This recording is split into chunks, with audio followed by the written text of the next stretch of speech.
चुंकार अज हमा हीलते दरगुजश्त, हलाल अस्त बुर्दन बशमशीर दस्त। ऑपरेशन सिंदूर पहला मौका नहीं था जब पाकिस्तान को अपने नापाक मंसूबों के कारण मुंह की खानी पड़ी। आज से 60 साल पहले सन 1965 में भी एक महायुद्ध लड़ा गया था, जिसमें भारतीय सेना ने पाकिस्तान को घुटने टेकने पर मजबूर कर दिया था। यह शौर्य गाथा उसी महायुद्ध की है जब अप्रैल 1965 में कच्छ और मई 1965 में Kargil. Why the Kutch operation was launched in faraway Kutch when Kashmir is opposite absolutely.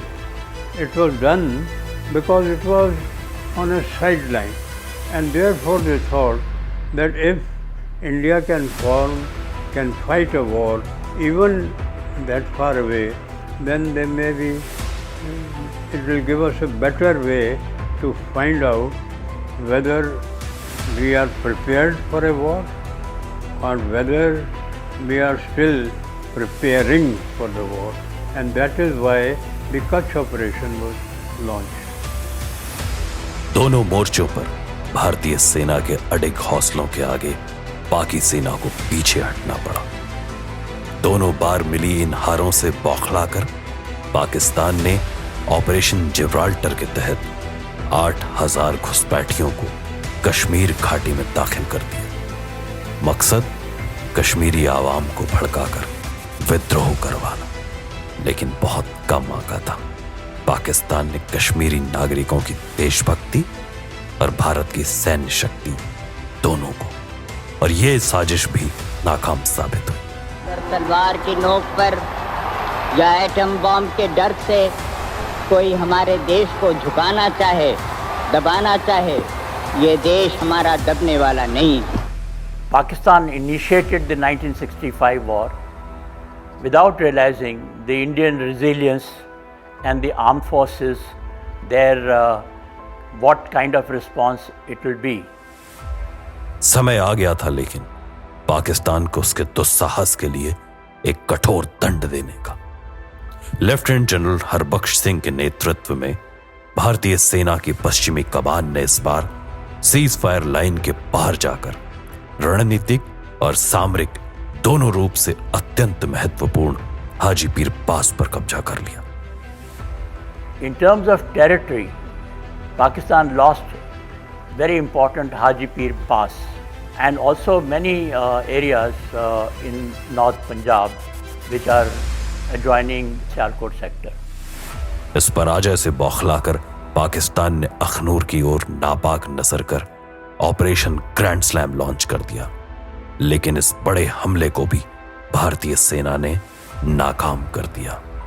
लेकिन अब भारत ने अंतर्राष्ट्रीय सीमा के पार जाकर शत्रु को धूल चटाने का फैसला कर लिया और लाहौर और सियालकोट तक भारी पलटवार कर पाकिस्तान के सभी चक्रव्यूह ध्वस्त कर दिए गए।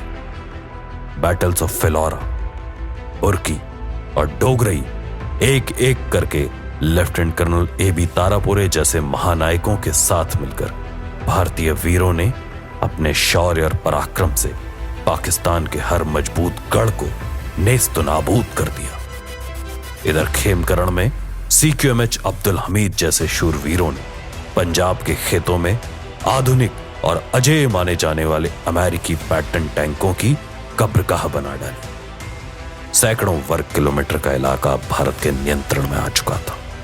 जब तक ताशकंद समझौते पर हस्ताक्षर हुए तब तक यह स्पष्ट हो चुका था कि भारत मौलिक रूप से तो एक शांति प्रिय देश है, परंतु जब कोई शत्रु भारत की एकता और अखंडता पर नजर डालेगा तो उसे बिना दंडित किए छोड़ा नहीं जाए, फिर चाहे वह 1965 का युद्ध हो या 2025 का operation Sindoor.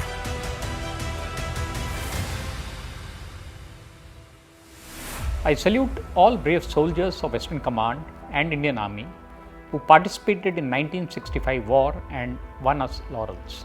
In 1965 and also in Operation Sindoor, we did not seek war, but were fully prepared to respond to the provocations and defeat the enemy decisively. The Indian Army and Western Command remain totally committed to safeguard India and the values of our great nation. Jai Hind.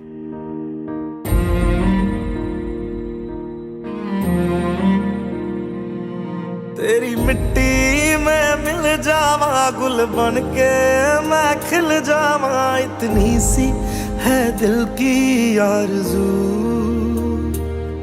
तेरी नदियों में बह जावा, तेरे खेतों में लहरावा, इतनी सी है दिल की आरज़ू।